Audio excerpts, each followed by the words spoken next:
So what's up mga idol, no? Nandito na kami sa aming spot mga idol, no? Sa Silago Beach mga idol.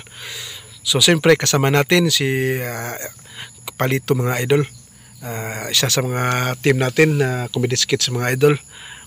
Ayan, tinuturo ko dyan mga idol yung ating spot, no? Silago Beach, napakalawak talaga dyan. At siyempre yung isang kasama natin dyan mga idol, ang aking pinakamagwapong kumpare, no?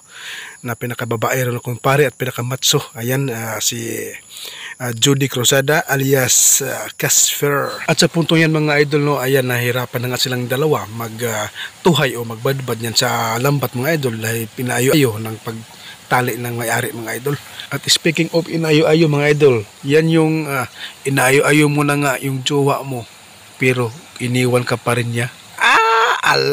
Hindi ganyan. O diba? Alright, rock and roll to the world. Sa puntong yan mga idol ay hindi pa rin nila natutuhay o nababadbad ang lambat mga idol. Nahihirapan na talaga sila sa kalisod mga idol. So ayan na mga idol, parang hindi talaga kami makalambat ngayon at hindi kami makakain ng kinilaw mga idol. Ay salamat sa Diyos mga idol dahil natutuhay at nabadbad na nila ang pagkatali ng lambat mga idol. At sigurado makapamukot na kami nito mga idol at makakuhuli kami ng isda at para pang kinilaw mga idol.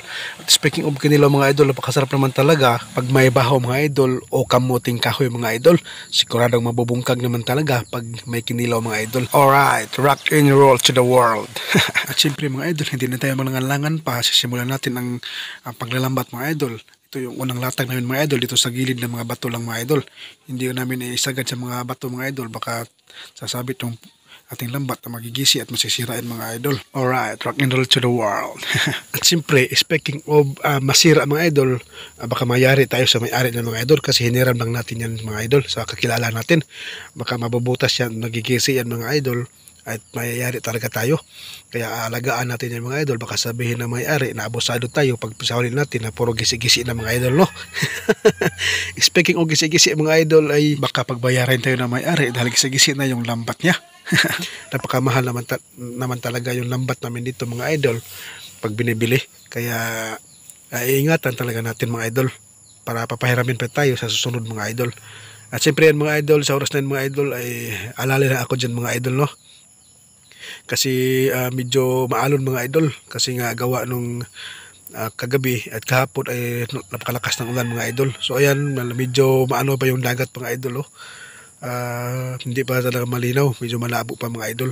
At speaking of malabo mga idol, yan yung oras na wag mong ipagpilit ang sarili mo sa kanya kahit alam mo na ayaw niya sa'yo kasi may gusto siyang iba.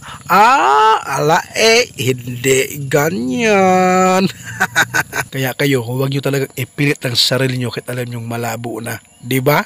Alright. So, balik tayo mga idol dito sa ating paglalambat mga idol, no? So, try lang namin yung maglambat mga idol kung baka may maraming mga maliliit na isda. At speaking of maliliit mga idol, napakasarap naman talaga yung maliliit mga idol. Lalo na pag kinikilaw mo mga idol, no? Dinidilaan mo pa. Hindi ganyan. Yan yung nahuli namin mga idol. Napakakunti lang. Maraming mga kahoy mga idol na maliliit tapos mga dahon-dahon kasi nga nagbaha kagabi mga idol. Kaya lipat kami ng ibang spot mga idol. At speaking of lipat mga idol, no? Kailangan mo nang lumipat sa iba pag hindi mo na siya kaya. Hindi ganyan. Alright, rock and roll to the world. At ayan mga idol, si Palito mga idol, naglalakad ng mga idol, no? Dala-dala niya yung balde na lalagyan ng huli natin mga idol. Dahil lilipat tayo sa gitna mga idol. Alright. Speaking of sa gitna mga idol, ay napakasarap naman talaga dyan sa gitna mga idol. Dahil may enjoy ka pag inuumpisahan mo na. Hindi ganyan. At sa puntong yan mga idol, ay napapansin pala ni Pare Casper na may punit na yung aming lambat mga idol. Yari naman talaga kami sa may-ari nito dahil malaking gisi mga idol. At talagang pagbabayarin kami pag nalaman ito. Kaya ayan, didiskartihin namin mga idol, tinatali namin, pinupikot namin para hindi na mahalata sa may-ari pag sinasaulin namin. At napapansin pala ng aking kumpare mga idol na may mga punit na pala ito na maliliit mga idol, kaya medyo lumaki na yung mga idol dahil binibinat namin ng malakas mga idol, at medyo bulok-bulok na rin itong lambat itong mga idol, no? Speaking of bulok-bulok mga idol, ay dapat itong itapon mga idol at lagay na sa basurahan. At ayun yung huli namin mga idol, may mga bulok crabs mga idol at mga maliliit na banak mga idol, so pwede nang pagtinuloyan mga idol pag makahigop tayo ng sabaw. Wala tayong pang kinilaw mga idol, no? Kasi kunti lang yung huli natin na tayo uwi na mga idol. Maraming salamat sa inyong panonood mga idol. God bless you all.